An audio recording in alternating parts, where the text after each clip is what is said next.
Edgbaston টেস্টে মাঠের খেলা যতটা না উত্তেজনাকর তার চেয়েও বেশি মাঠে উত্তেজনা ছড়াচ্ছে বাংলাদেশি আম্পায়ার শরফুদ্দুল্লাহ ইবনে শহীদ সৈকতের সিদ্ধান্ত ঘিরে। আগেরবার অক্স শরফুদ্দুল্লাহকে নিয়ে কটু কথা বলেছিলেন, আর এবার বেন স্টোকস সরাসরি তর্কে জড়িয়ে গেলেন শরফুদ্দুল্লাহ ইবনে শহীদ সৈকতের সাথে।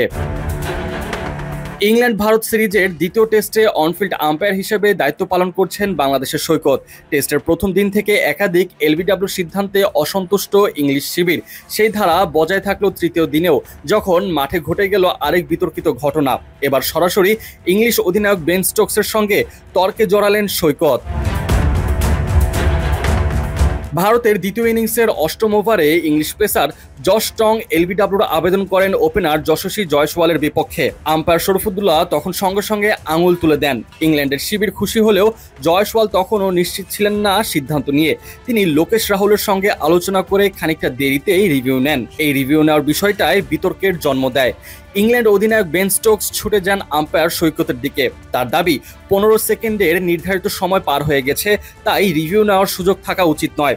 আম্পায়ার সৈকত জানান রিভিউ সময় মতোই নেওয়া হয়েছে এবং সিদ্ধান্ত তৃতীয় আম্পায়ারের কাছে পাঠিয়ে দেন, কিন্তু স্টোকস সেটা মানতে রাজি নন। বেশ কিছুক্ষণ ধরে তর্ক চলতে থাকে। পরে আরেক অনফিল্ড আম্পায়ার ক্রিস গ্যাফানিও এসে পরিস্থিতি সামাল দেওয়ার চেষ্টা করেন। পরবর্তীতে টিভি আম্পায়ার পল রাইফেল রিভিউতে দেখতে পান জয়সওয়াল সত্যি আউট ছিলেন, ফলে মাঠ ছাড়তে হয় ভারতীয় ওপেনারকে।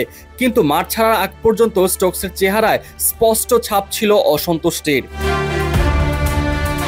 তবে এই সিরিজে এটি প্রথম নয় শরফুদ্দুল্লাহর ক্ষেত্রে। ভারতের প্রথম ইনিংসে একই জয়সওয়ালের বিপক্ষে ক্রিস অক্সের একটি এলবিডব্লিউর আবেদনেও শরফুদ্দুল্লাহ আউট দেননি। ইংল্যান্ড রিভিউ নিলেও সেটা আম্পায়ার স্কোরে টিকে যান জয়সওয়াল। তখন থেকে ইংল্যান্ড শিবির কিছুটা নাখোশ ছিল সৈকতের সিদ্ধান্ত নিয়ে। এমন পরিস্থিতিতে প্রশ্ন উঠেছে, সৈকতের সিদ্ধান্তগুলো কি আসলে ত্রুটিপূর্ণ, নাকি প্রতিপক্ষের চাপের মুখে ভিন্ন আলোচনার জন্ম নিচ্ছে? আলোচনায় থাকা আম্পায়ার হিসেবে শরফুদ্দুল্লাহর অভিজ্ঞতা ও নিরপেক্ষতা নিয়ে হয়তো পরবর্তী দিনে আরও কথাবার্তা হবে। তবে এটুকু নিশ্চিত, এজবাস্টন টেস্টে সৈকতের নামটি মাঠের পারফরমেন্সের বাইরেও আলাদা গুরুত্ব পাচ্ছে।